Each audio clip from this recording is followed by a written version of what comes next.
Latitude Media, podcast at the frontier of climate technology. How does it feel having hundreds of people look over your shoulder when we're recording? I feel like this is a huge bait and switch because when you all first got me to do this podcast, I asked Jigger, I was like, so do I have to look nice for any of these? And you were like, Jigger was like, no, it's audio only. Don't worry. So normally I'm like sitting on my floor with paper all around me, not even looking at y'all, just looking at my paper. Now it's a whole other thing. And Jigger, hundreds of people are now going to know what I take out of your diatribes. Oh my gosh. Honestly, I think that the production value that you bring to making sure that I am not on the wrong side of almost every single listener that we have. So valuable. That works sometimes. Yes, I strategically keep some of those in just to keep people on their toes. From Latitude Media, this is Open Circuit. The business world is facing a tsunami of uncertainty. Across nearly every industry, companies are pulling back investment, faced with unpredictable tariffs, a seismic shift in global relations, and deep contradictory domestic policies. Pessimism is spiking and activity is seizing up. This is hitting the energy industry hard right now, right at this critical moment when clean energy is ascendant and we are facing historic demand. And of course, there's still that little climate change problem that we can't just stop by deleting it from government documents. So this week, we'll ask how this compounding uncertainty is impacting clean energy. Where are we still on track and where are the warning signs blinking red? And then we're going to play a little game called Transmission Lines, where I'm going to test my co-host with some quotes from the week's news, draw in some lines from newsmakers and see if they can identify what they're talking about. And then we're going to end with some real-time listener questions. Open Circuit is brought to you by On Energy. Some industries simply can't afford power failures. Data centers, airports, manufacturers, when the power goes out, operations grind to a halt. That's where On Energy comes in. They design, build, own, and operate megawatt-scale battery storage to keep businesses running and grids stable. With proprietary energy management software and in-house expertise, they make energy more reliable, efficient, and resilient. Need backup? Peak shaving? Faster interconnections? On Energy has the solutions. Because when reliability matters, their track record speaks for itself. Learn more at on.energy. Open Circuit is supported by Kraken, the only proven AI-powered operating system for utilities. Kraken's tech is helping utilities create happier teams and happier customers while significantly reducing operating costs. That is a magic combination. Click the link in the show notes or go to kraken.tech to learn more about how Kraken is transforming operations for leading businesses across 30 countries. Upgrade your utility with Kraken.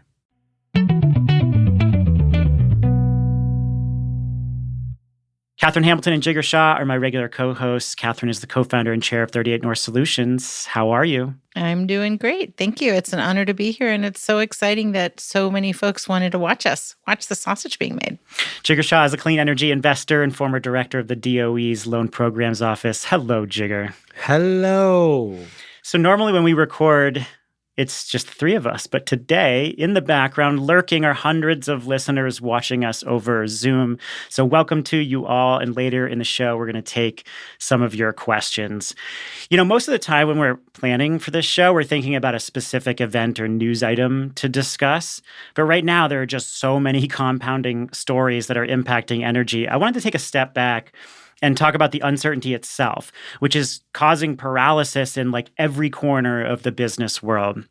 Over the last 2 decades, we've witnessed these periods of extreme change that have shaped the trajectory of clean energy. And we've talked about many of them. The 2008 financial crisis, the 2011 clean tech venture capital collapse, COVID, Russia's invasion of Ukraine. I would put Trump 2.0 in that category as it continues to bring extreme levels of chaos to everything it touches. So under the first Trump term, we all know, we lived through it, clean energy thrived. Sure, the administration tried to put some wonky rules in place. It unsuccessfully tried to save coal. It left the Paris Agreement. But Trump, of course, could not influence the market dynamics that made clean, modern energy ascendant. But I think it's fair to say that the second Trump administration has been way more vindictive and unencumbered than many imagined. And beyond the creative and probably illegal ways the Trump team is trying to dismantle clean energy, their chaotic approach is just really, really, really bad for business all around. And so we come to this question, are we actually facing this scenario where the industry could underperform? So in March, EIA projected that 93% of all new capacity on the grid will come from wind, solar, and batteries. That's up 81% from last year. FERC has a similar 3-year bullish outlook, but we're already starting to see analysts revisit their forecasts. For example, Wood Mackenzie downgraded its 5-year wind forecast by 40%. And I suspect that everyone is going back to their spreadsheets right now, revisiting their assumptions for growth. So let's just kind of walk through how this uncertainty is impacting the industry. And I want to start with a vibe check right now, because it's hard to really, the specifics change day by day. So we're all operating on vibes here right now. I can tell you from my conversations, people are totally freaked out. A lot of companies are not talking publicly. They're afraid of repercussions by, criticizing the administration, or just they're hunkering down. They don't want to talk about projects that are getting crushed. But there's a lot of projects that are going on hold right now. So Catherine, when you're out there talking to companies, working with companies, what is the mood right now? Yeah, it's interesting. There's not freak out. There's a lot of questions. There's a lot of uncertainty, of course. But I would say there's also a really strong determination. Nobody's willing to give up the fight. Everybody's like, look, we're doing the right thing. We have all this investment out there. We don't want it to go poof, and we don't want to be standing on the sidelines in case it could. So everybody is in the fight. Everybody has rolled up their sleeves. Everybody is trying to make sure that, all the policymakers understand what's at stake, understand and also trying to make sure that their bankers understand that they're still fighting and that there's still a really good chance. And I think there is. I think there's some really good rays of hope out there. So I think, yes, there's uncertainty, and yes, there's a feeling of not the companies that I work with are not freaking out so much as they're saying all right, what do we do next? They're being very pragmatic about it and trying to find out, all right, who do we need to get to? What do we need to say? And how do we keep everything going so that we can have a positive outcome? Jigger, what are you seeing? Are you seeing more pragmatism than freaking out? Yeah, I mean, it's a weird thing, right? I think we're not quite yet at 100 days for this new administration. And so I think a lot of people are like, wow, they're burning hot. How much more fuel do they have in that tank, right? And, and I think a lot of people recognize that they can wait them out. I do think that there's some pretty big shifts happening in people's feeling around what's going to get deployed. And so I think it was pretty clear in January that everybody was thinking it was a lot of utility scale solar and battery storage. I think today a lot of people are shifting to DG and are believing that there's just going to be a lot more certainty around doing distributed generation than there will be utility scale projects. And so, that seemed like a pretty big change to me. But I agree with Catherine. Folks are in for the fight. And I think a lot of these folks recognize that they really are dominant and there really are not a lot of other options. There's a couple of options here and there just because you've got some natural gas plants that some hedge funds bought. And so they're looking to, bring some of that equipment online faster. But, I think by and large, I think a lot of folks recognize that all roads lead through clean energy. Tell me about what you're seeing on the DG front versus utility scale projects. Why might we see an acceleration there relative to some of the bigger projects? So there's 9 DG platforms for sale right now in the market. And so, a lot of folks have been calling me and saying, hey, Jigger, what do you think I should do on this stuff? And I'm like, what do you think you should do on this stuff? Because I've been working at the Loan Programs Office for 4 years.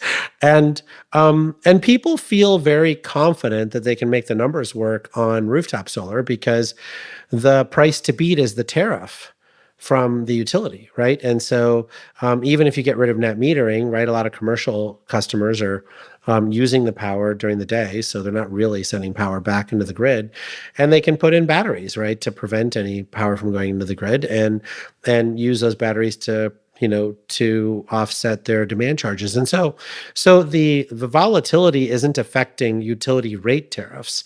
If anything, people are just assuming that their rates are going to go up by 10% every single year for the next 4 years, right? So now they're seeing on-site generation as a real hedge against that level of volatility. And so I think you're seeing a lot of people go, oh, actually, this seems more certain than, some of the utility scale stuff I'm chasing. What are the biggest risks that companies are facing right now, Catherine? They are just so widespread. So what are the most acute right now? Are they related to tariffs or something else? Yes, it's like the combination, right, of the fear of the Inflation Reduction Act, tax credits going away, and then the tariffs. And what's that going to do? What's that going to do to safe harbor? What does that mean? And the tariffs have been just all over the map. So even though there was a pause, they haven't stopped, and the uncertainty is still there. So people who are capital intensive, who want to deploy projects that pencil out very well with the tax credits, no issues, they need to still make sure that their bankers are okay and all their financiers are okay, because they do have this, they have more capital intensity. And I would say other folks that are worried are the pre-revenue folks, the folks that depended on grants and programs coming out of the federal government to try to give them, to validate their technology and to give them, to help them get over that first valley of death. So those are kind of like two ends of the spectrum. One is on the deployment side and making sure that that we manage the risk of the Inflation Reduction Act, anything that could happen there. The tariffs are just a sort of an unknown quantity that's still hovering. And then on the other end, just the need for federal support, which has been so important to getting startups going. Everything from the Loan Programs Office, of course, to, which is not pre-revenue, but, that's after you've established yourself a bit, but still before you're at the stage of a full-on bankable project. But it's the federal government is very important to people. And I think those folks are at risk too. Jigar, what do you think are the most acute risks right now? Is it just the general uncertainty that's causing people to stop building or delay plans? Yeah, I mean, the problem, honestly, is that it is there's just a lot of things that people took for granted, right? So, transformers largely come from China, right? And so are we going to have enough transformers? Maybe we'll be out of transformers in this country by June or July.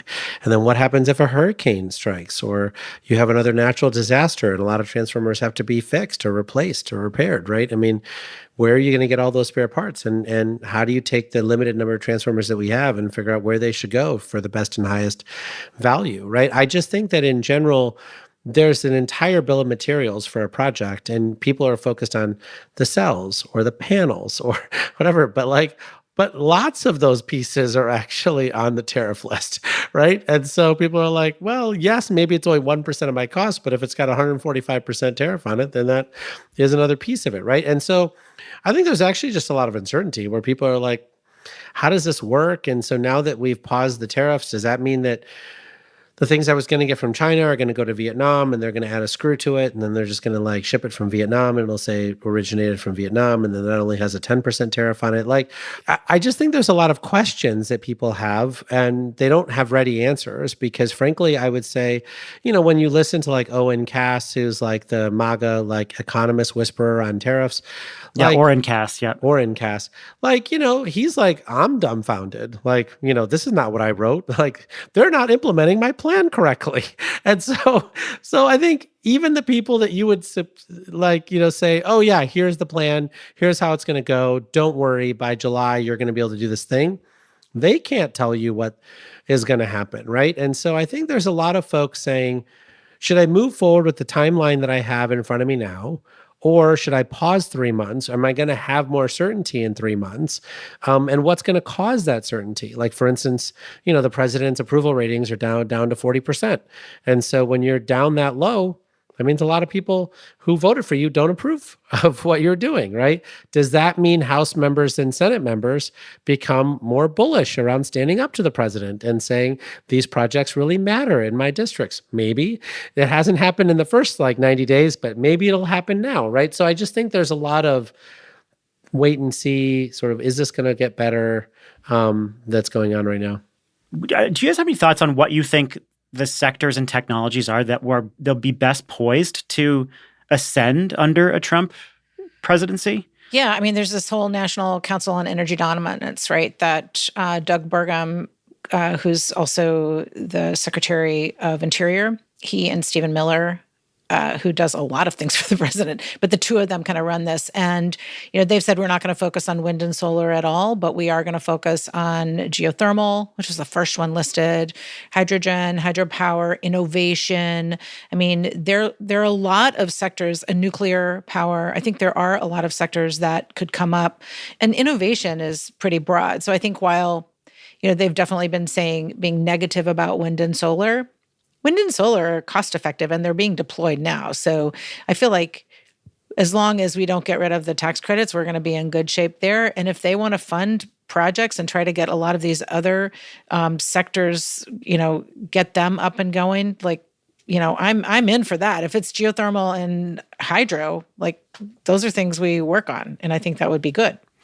Yeah, I think the challenge here that I'm picking up on in my conversations is that nobody's really in charge here. I mean, there's one man and a few sycophants that are implementing this policy, and we don't know what's going to happen day by day. And so the administration comes out and says, sure, we love geothermal and hydropower. We want to keep the tax credits for those technologies. We want to build more nuclear. You've got the Department of Energy's social putting out these memes about building more nuclear and natural gas and coal. And so they say that that's their policy. And a lot of people are sitting there trying to figure it out. Okay, they say they want this, they say they want that. But when you look at the suite of policies that the administration is enacting, they're all completely contradictory to getting any of these technologies built. And so I'm just hearing nobody out in the industry knows what the administration actually wants them to do. And you've made that point numerous times, Jigger. And I'm just hearing that over and over again, that yes, you can try to sit there and figure out if critical minerals are going to win, or if geothermal is going to win, or if hydro is going to win. But everything feels extremely chaotic right now. And how do you figure out a winning strategy in that? Yeah, I mean, so another thing is some of that doesn't matter, right? Because corporates are going to buy what they need. The folks building AI data centers are going to buy what they need that they can get quickly to support their demand. And so, in some ways, some of what the president likes or doesn't like isn't going to matter, right? Well, I mean, I do think that the clear winners that I'm hearing about now are virtual power plants. I mean, that stuff is going to town, right? Because when you talk to utilities, they're saying, we really don't want to do this, but I feel like it's the only thing that we can do right now. It's the only thing within our control. And a lot of that equipment has already been onshored into the United States. A lot of it's software. It's stuff that really is not as affected by the tariffs.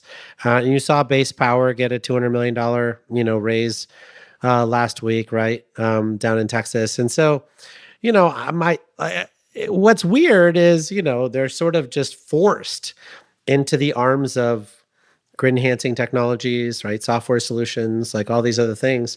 Well, it sounds like you both actually agree that clean firm and DG, virtual power plants, could be real winners here. Oh, for sure. I think distributed batteries are going to be a clear winner. And then I think we'll see whether the rooftop solar industry joins their friends in the battery space. And then I think when you look at a lot of the thermostat companies and the hot water heater companies and some of the other folks who are doing load shifting, I think they are also very interesting. But, it's one of those things where, I just talked to my local utility, Pepco, they still have not deployed a DERMS platform. So when they deploy VPPs, they do it by email or by phone call. And so some of the utilities are really far behind and are going to need to catch up. But for a lot of the utilities, they have actually picked a DERMS supplier, right? And some of them have picked some of the other, sort of requirements so that they can then layer in some of this innovation on top. But it's going to be fascinating to watch how fast they do this, because there's just not a lot of affordable options left within this energy dominance framework. Yeah, but are they actually affordable with tariffs? I mean, are you really going to deploy batteries at scale with such high costs? Oh, for sure. Yeah. I mean, the cost of battery cells are, whatever it is, $75 a kilowatt hour. And so you double it, it's $150 a kilowatt hour. And then the power electronics, et cetera. Remember, a Tesla Powerwall right now is $1,000 a kilowatt hour deployed, right? And a lot of these new batteries that are coming out of, Base Power or Franklin or some of these other folks are at like $400 a kilowatt hour deployed. And so they're way cheaper than what people were deploying last year, right? And so even with the tariffs, these things are screaming good deals. And 15% of Americans now have backup power at their homes, right? Mostly gas or diesel backup generators. And way more than that want backup power. And so they're saying, oh, if I can get basically a free battery, and then, the retail electricity provider can flex it so that they can give me cheaper power in a deregulated market, I'll do that. Like, people are desperate for affordable options. Yeah, and definitely more affordable than coal, which is what they're pushing to build more of it or keep them open. I mean, like, those are the most expensive, least efficient plants, and so those in and of themselves would cause rates to go up. But I don't think DERs will at all. That helps you manage the entire system better. So, are we still on track to meet 90% plus of new capacity with solar, wind, and batteries? These projections obviously came out before the height of the trade war. What do you think about whether we can stay on track to meet what everyone thought we would this year? Maybe. So for 2025, the stuff that's ready to deploy is all clean. So I think the answer is probably yes for the 2025 estimates. For 2026, there certainly were a lot more natural gas generators than I anticipated that are sitting in hedge fund portfolios that are going to be deployed for 2026, right? So that's what they announced at Homer City. That's the announcement in Texas, right? There's not very many of those. There's, whatever it is, 7 or 10 gigawatts worth of natural gas generators that are in these hedge funds.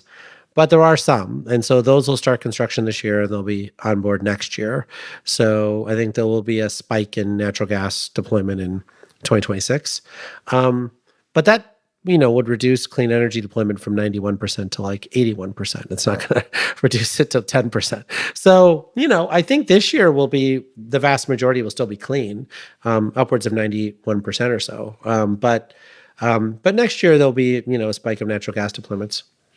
Yeah, I think we need to watch and see what Congress does. I mean, to me, that's a big piece of it is the Inflation Reduction Act. I mean, so far, it seems like there's enough pushback on repealing that things look more positive than I thought they did. But we'll have to see because that will impact how many projects. Maybe not for this year, but definitely for 2026. Because there are a lot of folks have already put things in safe harbor, so they have what they need. But I think we'll have to see what happens with that. Yeah, certainly policy will play a huge role in the trajectory. And what are the most important policy levers that you're watching right now? How would you rank them? What's like top on your list? Yes, well, the ones that are getting the most, I guess the most popular right now with Congress are 48E, so the tech neutral credit, and then 45X, which is the advanced manufacturing credit. So those are the ones that are getting the most airtime just because there are just so many folks that are benefiting from it and across sectors too, especially for the manufacturing credit. And so that's getting a lot of airtime. I don't know how the other ones, I mean, it feels like a lot of the other ones are also getting, I just don't work on 25D very much, but I know there are a lot of other people working on it. So maybe that one's in good shape too. But so those are the things I'm watching for. And we're just like looking to see who are the folks that have said that this is really important to them. So there are 21 Republicans on a letter. There are 4 senators on a letter. These are all Republicans, of course, and saying like we need to not get rid of all of this wholesale. These are really, really, really important to the economy of our states, and so that's to watch out for. But there are also some folks that secretly support these that aren't going to be out there saying they do, but could be helpful anyway in convincing leadership that they need to keep them. Mm-hmm. There was one positive piece of news that I wanted to draw in here. A judge ruled yesterday that the administration illegally withheld funding under the Inflation Reduction Act and then ordered the funds to be released. So the judge said that the White House's claim of broad powers were overreaching. Catherine, there's a lot of litigation ongoing. What does this ruling mean? Yeah, this one was huge because it was also the infrastructure bill. So they basically didn't do this by virtue of having, that this being about contract law. Like, this isn't about you having executed contracts. This is about you not upholding the laws that Congress passed for these programs.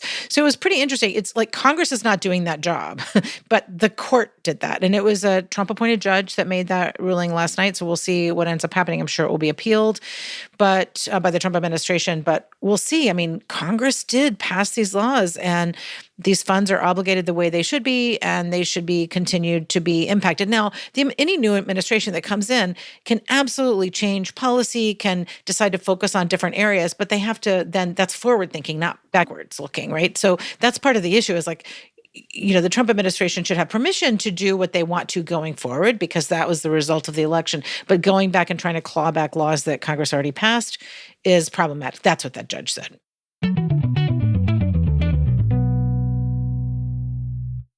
Open Circuit is brought to you by On Energy. On Energy is one of the fastest growing battery storage IPPs, delivering storage solutions for utilities, enterprises, and critical infrastructure.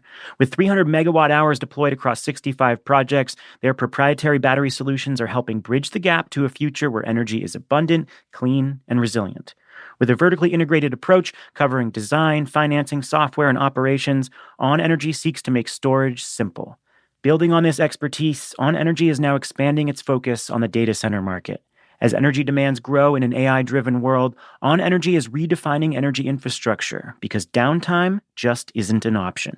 Click the link in the show notes to learn more or visit on.energy. Open Circuit is supported by Kraken, the only proven AI-powered operating system for utilities. And let's face it, utilities are grappling with an astonishing array of challenges, and Kraken removes the outdated siloed tech that's holding back most utilities. Their unified platform streamlines and enhances operations, meaning happier teams and happier customers for a fraction of the cost. Join leading utilities across the globe and redefine the sector alongside Kraken. Click the link in the show notes or go to kraken.tech to learn more.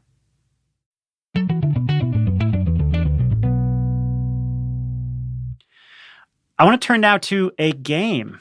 Let me break out my bell and my buzzer. We're going to play a game called Transmission Lines. I am going to read a quote from the recent energy news, and you're going to have to guess who said it, and then we're just going to briefly discuss the story. Catherine, are you ready? You're the first story. Oh, God. Okay. Here's the quote.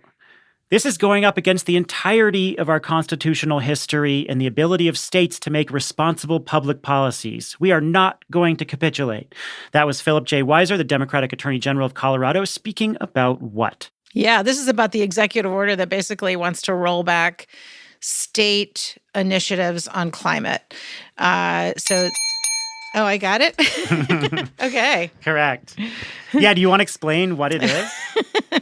Yeah, so basically it was an executive order that named a couple of states, that named Vermont and New York and their climate programs. They have some taxes on the oil and gas industry that basically would help fund climate mitigation in the state. And that's what the administration is really going after. I mean, states are really annoyed because states like to have their own jurisdiction. They like the state and federal compact the way it is, and they want to be able to do what they want to do. I'm not sure how this is going to end up rolling out. Of course, remember, executive orders are not statutes. They're not laws, but they do signal a direction of an administration. So what Trump did was say, the attorney general can go after states. We'll actually have to see what this would do because this sort of thing has not succeeded before in the courts, but well, it remains to be seen. Jigger, do you think it will have any chilling effect? Oh, I think it's awesome. I mean, when you think about just how yellow-bellied all of the Democratic states have been, and now that this executive order is out, they're like, this is amazing. This is our law. This is state rights. They were not defending this stuff at all. And now they're like, we're defending it. This is great. We're proud of it. We might even want to expand it. I've never seen such an extraordinary climate president. Seriously. All right, second story. Jigger, this one's for you. Here's the quote. He tries to be funny, and he's not funny, at all. He makes these jokes and little asides and smiles and then looks almost hurt if you don't lap up his humor. That was a senior Trump administration official speaking about who? There's so many people, I mean, Jigger. I feel like this is a trap. Oh my gosh. I don't know. Like Zelensky. Elon Musk. Oh gosh. Oh, I was going to say Elon Musk, but my second close was JD Yeah. Vance. Let me tell That you. was an official talking to Rolling Stone about tensions in the Trump administration between officials and Elon Musk. According to their reporting, White House officials are struggling to hide their disdain for Musk's irritating behavior, with senior cabinet members said to be deeply annoyed by his sense of humor. This, of course, comes at a really challenging time for Tesla, which saw U.S. sales fall almost 9% in the first quarter, while the overall EV market grew 11%. Jigger, what is going on with Elon Musk, and what do you make of this historically dominant EV player suddenly really facing genuine struggles? I mean, it really is an existential crisis, and I don't know what to do about it. I mean, Elon himself has always been a terrible manager, so it sort of is what it is, and he now is showing the world how terrible a manager he is.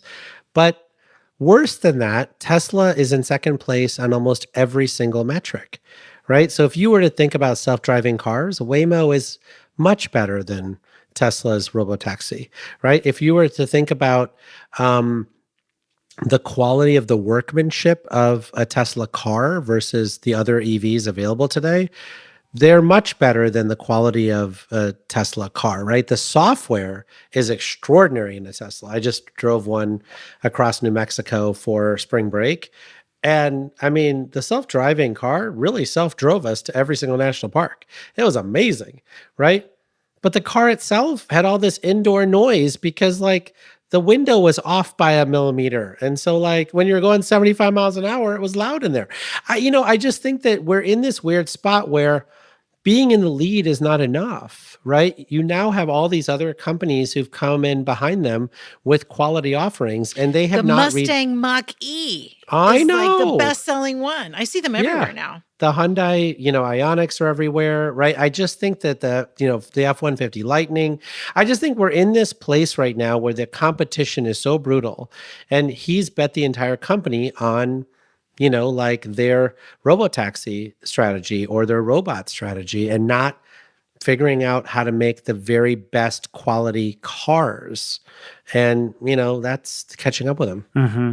And just remember, as ugly as his behavior is, it can't get any uglier than a Cybertruck. Oh, stop it. I love a Cybertruck. I have like a Cybertruck that like pulls up in front of me at school drop off and it's like painted camouflage. I like it. Third story, Catherine, over to you. You just can't pull the rug out from under these guys. That's Representative Don Bacon from Nebraska, Republican from Nebraska, talking about what? Oh, yeah. He was talking about, well, I was thinking about the biofuels tax credit, but he was talking about tax credits generally, right? Repealing them. Correct. Yeah, he told reporters that he raised concerns directly with Trump on two occasions, once in the Oval Office and again during a cabinet meeting. And he said that they were talking about pulling the whole IRA, and I said, it don't work. Bacon explained, representing a district that relies on wind power for 40% of its electricity. And of course, he really supports the biofuel tax credit and the wind tax credit. Catherine, we touched on this a little bit earlier, but are Republicans still ready to take a stand in Congress on these tax credits? Yeah, it's interesting because I talked to a lot of them, and some of them are in the position of like, yeah, let me know what else I can do, what else I can sign on to, especially when they find out, how much is at stake. So I was with a company that was, had like $500 million in a certain state that they had on the line. There's also like the issue of the tax base.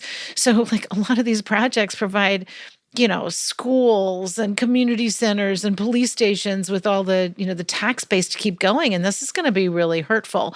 The issue is that there are a lot of other things out there that folks are concerned about. So like, what are they going to really draw the line on? I mean, a lot of folks represent districts that really their people rely on Medicaid, and any cuts to that are going to be really the line that they draw. But there are enough people that are impacted by the credits and by our industry. And some of them are talking and some of them aren't, but they're there.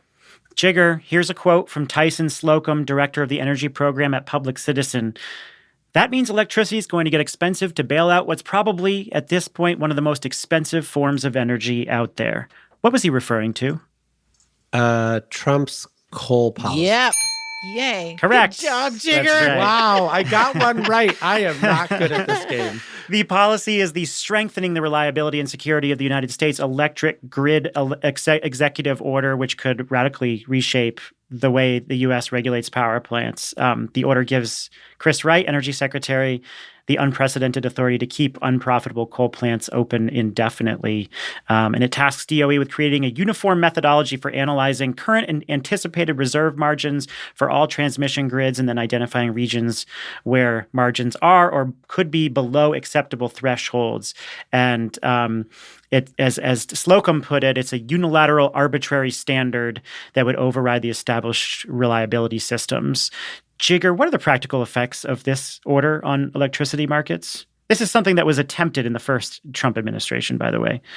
Yeah. Did I say that distributed generation was going to really benefit out of this administration? I think I might have heard that. I just have never met a better climate president than this one. Like just is like throwing people into our arms. Like we really had a customer acquisition problem in our industry. Not anymore. People are just searching. lowermyelectricitybills.com. And it's like solar, battery storage, energy efficiency, like EVs. Like people are just being thrown into our industry's arms by this president. It just, honestly, I couldn't have asked for a better foil. Yeah, I mean, certainly utilities are already starting to think about passing higher costs onto consumers with electricity prices rising at double the rate of inflation last year. And the tariffs are, many utilities are already revisiting price hikes again. Catherine, what would this functionally do in electricity markets? How could it play out? Yeah, it kind of, there is something out there that remains to be seen because I've heard there may be another executive order on RTOs. So, I mean, like the RTOs have to they have to operate the grid. They have to make sure it's reliable. They have to make sure it's safe. They have to make sure that prices are not arbitrary and capricious. And like, talk about arbitrary and capricious, like this whole coal thing, which is like, let's keep 66 coal plants open because we don't feel like closing them. I mean, what remains to be seen. But I think that the markets, I don't know how you're going to be able to change the electric markets and FERC. I honestly don't. It's governed by the Federal Power Act, and I mean, I'm sure they're going to try. They are trying, but I don't. Do you remember our old friend Joe Daniels? Mm-hmm. Yes, of course. And his extraordinary report about how... Is he at RMI now? Yeah, he was at UC. I think UCS. He was at UCS when he wrote that report, and now he's at RMI, yep. Yeah, and Southern Company and others are basically forcing their customers to pay above market prices to keep these things going. Like, I feel like this is going to shine a spotlight on just how much subsidies go to those coal plants. And as, the beginning of the Trump executive order says, he wants affordable energy. Yeah. And so, the only way to make affordable energy is to shut down these coal plants. So it's going to be amazing. A little hypocrisy never stopped this president.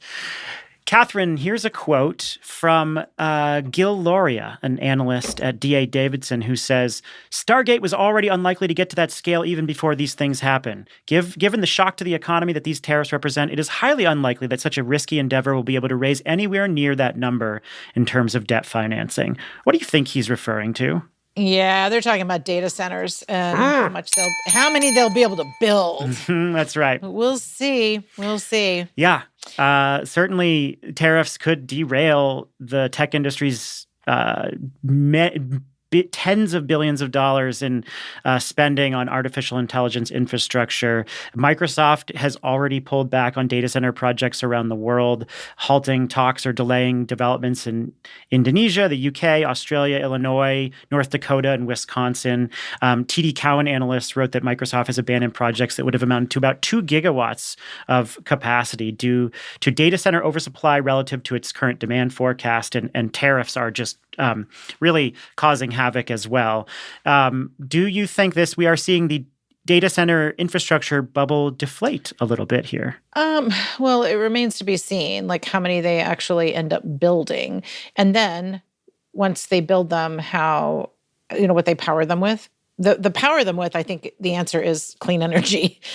Although the XAI facility that Elon Musk has in Tennessee, in Memphis, is being run by 35 methane gas generators, which seems kind of ludicrous. But anyway. At 40 cents a kilowatt hour. Yeah. It's non-permitted too. They got no permits. But anyway, I think that, it kind of remains to be seen. The tariff issue hasn't, we haven't settled on that yet. So I think we don't know. And I think the uncertainty is what's causing the pause. It does feel like we're entering a new moment now for a couple of reasons. One, I think the tariffs will slow data center development, and I think that's going to challenge some of the demand forecasts. And then at the same time, we're definitely starting to see people question this idea that you just need bigger and bigger computing facilities to drive more powerful models. And Meta's Llama 4 model, which got completely panned. They threw so much computing power after that model, and it just didn't perform as well as they claimed it would. Of course, DeepSeek came out with their powerful model that everyone was talking about with a fraction of the computing. And so I do think that we are going to continue to evaluate whether this idea that you just need to build bigger and bigger data centers to get more powerful models. People are questioning that. Of course, we're going to be using a lot more AI, so we're just going to need a ton more data centers. Like, certainly this is a massive segment, and it's going to be a really big segment for the energy sector, but I do think that there are some fundamental things that are calling the boom into question.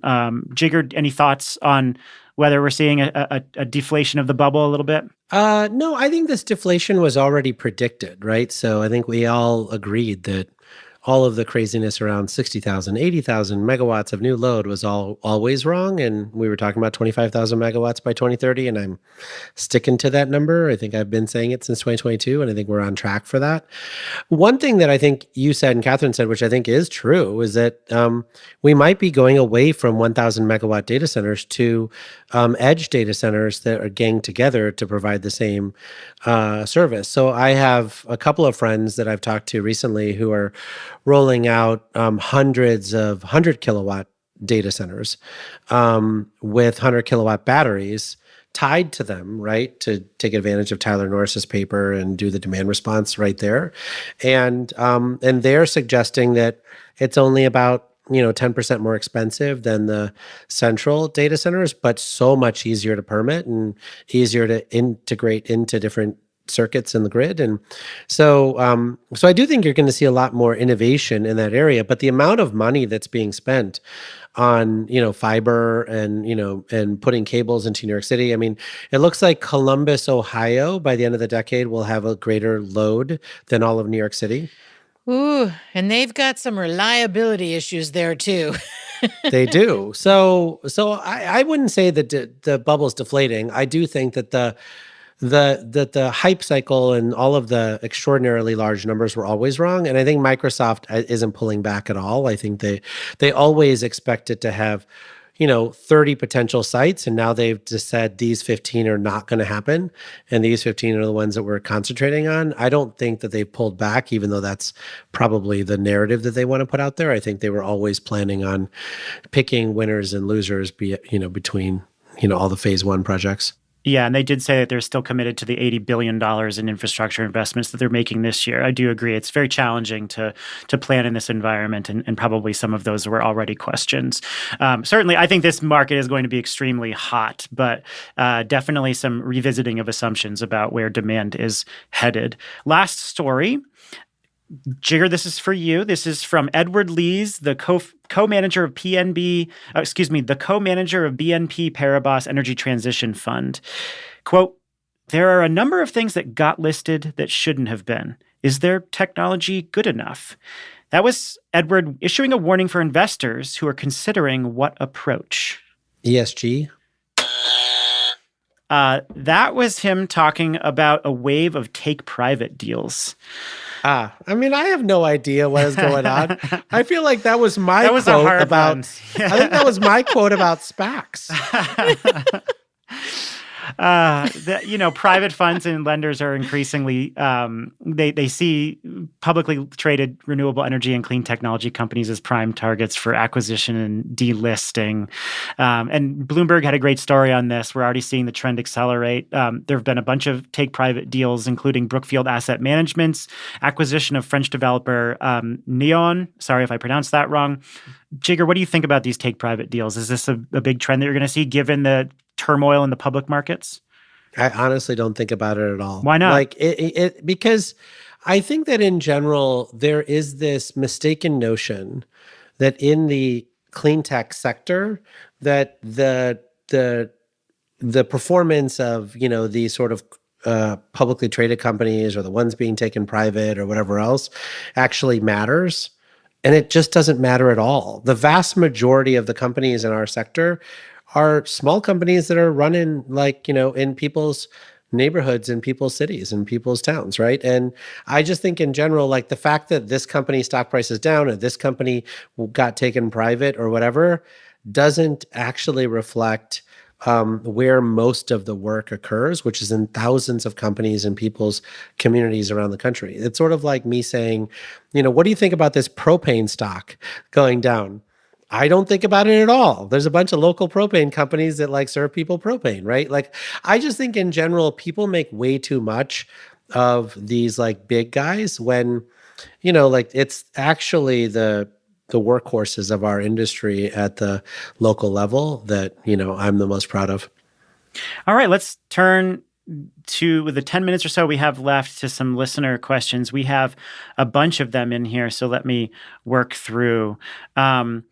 Let's see. A question here from Nathan Kreider, who asks, what are your thoughts on whether abundance liberals will have an impact on energy policy this year and beyond? Is this shift in thinking among a subset of Democrats and independents cause for hope for more bipartisan legislation getting passed, particularly an infrastructure permitting bill? So what Nathan is referring to here is the set of essays that led to a book from Derek Thompson and Ezra Klein that has been quite popular, sort of reframing this American industrial strategy and how America and progressives in particular can think differently about regulation and the role of government in getting out of the way to build more housing, build more energy, and think about a world of abundance. I read the book. I think it's great. We are going to talk about it in an upcoming episode. But what do you guys think about how this is influencing the conversation, and will it actually materialize into real policy? Catherine? Yeah. So one thing I would say is I think you would have to have a change in leadership in Congress to really make that happen. So Chairman Lee of Senate Energy and Natural Resources is the one who is going to be managing any kind of permitting or any other kinds of energy policy issues. He's not a spender. He does not want to spend a nickel. So everything is about the way to do things with the least amount of actual investment. So I think that you won't see big things. The other piece, which I think people need to understand, is there is a huge disconnect between what policies Congress thinks they want to pass, even if they're big ideas, and how many people are left in the federal government to implement them, because there's nobody over there anymore to do what they want them to do. So appropriators are saying, yeah, we want to continue with X, Y, or Z programs at DOE. And you want to say, well, have you checked to see if there's anybody over there who can actually do it for you? So there is a bit of a disconnect there. So we have to look at both sides. One is when are people in Congress who are the leaders want to do big things again? And then also, how do we rebuild the federal government? This is going to take some time to get people who can actually implement. Absolutely. Yeah. And I think out of the ashes of this current administration, where we are, really dismantling government, it will, depending on what happens next, I do think it gives us an opportunity to reimagine government within this abundance agenda and sort of thinking about how we revise rules, get government to move more efficiently. I think everybody agrees that we need government to work better. We don't necessarily need to take a chainsaw to it in the way that Elon Musk is, but it is an opportunity for us to insert the abundance agenda for whatever comes next. Jigger, what do you think? I mean, you've been talking about this as the climate technologies as the greatest wealth opportunity on the planet for a decade and a half. You have talked about the need to build big things in this country for a long time. What do you make of the way that they're articulating this agenda? Yeah, I think that in general, I'd say to your last point, I actually don't think we need a lot of new laws. I think that, I think Tanuj Diora, our good friend, had a screed recently on all the things that the Biden administration did wrong on Blue Sky around the implementation of the Inflation Reduction Act as per the abundance agenda. I think a lot of this is really just own goals, where there are a lot of ways for us to say yes. And we sort of say, well, if we don't have legal precedent from 20 years of saying yes to this exact iteration, then we need to study the problem for a year before we actually say yes to something. That whole culture has to change, right? And we did that at the Loan Programs Office or other parts of the Biden administration, I think, that did a good job of that. But a lot of people basically said, how do I go in the slowest possible way to make sure that no one is offended ever by anything that we do? And that, I think, has led to a lot of unintended consequences, right? Which is what Ezra and I think Derek were talking about in their book. And I think we need to figure out how to move a lot faster and really, like not get caught up in the precautionary principle all the time of saying, let's figure out all the things that could go wrong and how to mitigate all those things before we do one positive step forward, right? And that just needs to go away. That's where a lot of this stuff that we're talking about, EVs, et cetera, are like, these local governments, these local, the state governors, et cetera, can really unlock an enormous amount of wealth creation if they just told their agencies to stand down and get out of the way. Yeah. Let me see if I can rip through a few more questions here before our time is up. We usually record for an hour and a half, folks, and then we cut it down. So you're seeing us try to speed through an episode pretty quickly. Tim Tesh asks, he didn't really like your Tesla comments, by the way, Jigger, but he asks, is there a movement toward a unified industry voice talking with the art of the deal administration, right? So we think about how tech bros went together and got relief on the iPhone, relief in how Trump is policing social networks. We've got automakers going in together. Like, is there a consistent voice, or are there consistent voices banding together for clean energy right now in Washington? And are they actually making an impact by talking to the right people in the administration? Quick thoughts on that. I mean, look, I think even the people who have been the intellectual engine behind the Trump movement are saying that their ideas are not being heard by this current administration and implementation is not going smoothly, right? And so I think we're just going to have to wait to see how all of this stuff shakes out and who the permanent staff is going to be that wants to stay for the entire 4 years and figure out what they want to accomplish. Right now, we've just got a bunch of people who are coming in with chainsaws and stuff. And I don't think reasoning with them is going to work. Yeah, I think people are trying to build relationships as they can. And certainly the solar industry is very aligned. The clean energy industry is speaking, in a lot of ways with one voice, but you're dealing with a lot of people, a lot of egos and a lot of fickle actions. So you don't really know, when you go in to meet with somebody, is this there's not one person. Is this the person that's going to make the difference? Or is Trump going to be able to tweet something and just completely reverse it? It's just, it's a little bit all over the map. I just want to get one question in here because there are a bunch of people who are asking about the latest executive orders on having agencies revisit regulations. And certainly that could impact regulations that are slowing clean energy deployment. Are there any upside to the executive orders on revisiting regulations? I mean, it requires competent people, right? That's the problem, right? So one of the executive orders was to strip the Council on Environmental Quality from its responsibilities around implementing NEPA, right? The National Environmental Protection Act.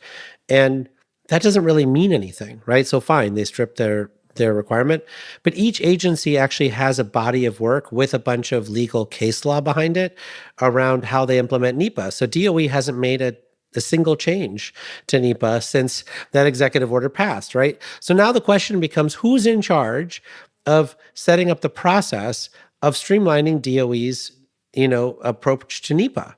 I don't know. I don't even know if they've hired those people into the Office of General Counsel at the Department of Energy.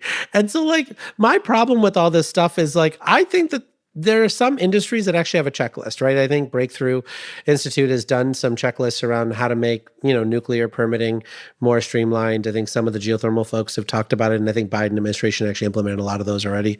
But I don't know, first of all, who has a checklist?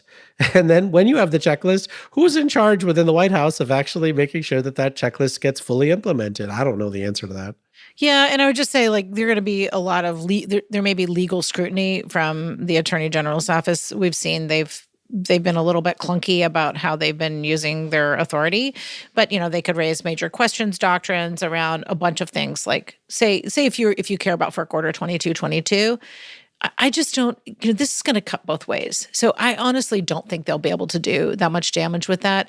And of course, that's not to say that, Earth Justice and all of the folks that are, and Sierra Club and all the folks that are normally fighting for environmental regs shouldn't keep doing that. But I just think the legal issues cut both ways. And so the Trump administration is not always going to win in court, for sure.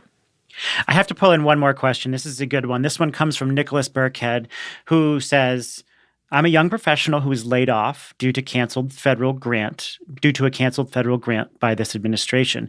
I'm deeply committed to a career at the intersection of climate and energy, but have struggled to find the right role. Do you have any recommendations for companies or sectors that a young professional like him should be looking at right now? I'm sure you get this question a lot. What is the most powerful piece of career advice you would give to someone like this right now? I feel like I'm channeling the Energy Gang podcast. Move. Oh, just move to a place that has the job that you want. There are so many people hiring right now across the country. There's a national job fair. Well, actually, Nicholas did say, should I move to West Virginia and work at the Form Energy Battery Factory? Yes, you should. There's a national job fair at the DC Climate Week coming up at the end of the month, right? So you should go to the national job fair at the DC Clean Energy Week, at the or Climate Week, I guess, at the end of the month. And but there are people hiring. I know that Fervo Energy is hiring a bunch of people in the West. I think there's a lot of folks hiring folks in South Dakota and North Dakota, and finding people with A-grade talent to be able to actually implement these really hard, audacious goals is really important. Yeah. I agree. I do think I'm like the anti-move person. I'm always like, but people are moving back to West Virginia, Jigger, so that's a good thing. But I think you want to network, talk to a lot of people, and also figure out what's going to make you happy. Where do you want to be? Where you can be happy? Where you're not just, even if you go for a job, where there are other things that are going to make you happy. Don't make your job be the only thing. Move. Well, that's kind of moving. It's like, go somewhere you want to be happy. I'm okay with that. Well, we've got dozens and dozens of questions, and I'm sorry we couldn't get to many of them, but these are going to help inform future shows, and we thank everybody so much for watching us record. That is going to do it for this week's live episode of Open Circuit. Catherine, good to see you. Oh, it's so great to be here. Thanks for doing this. Thanks for everybody who came in and watched. Jigger, I will expect you to be moved by next week when we talk next. I am so moved by this entire conversation.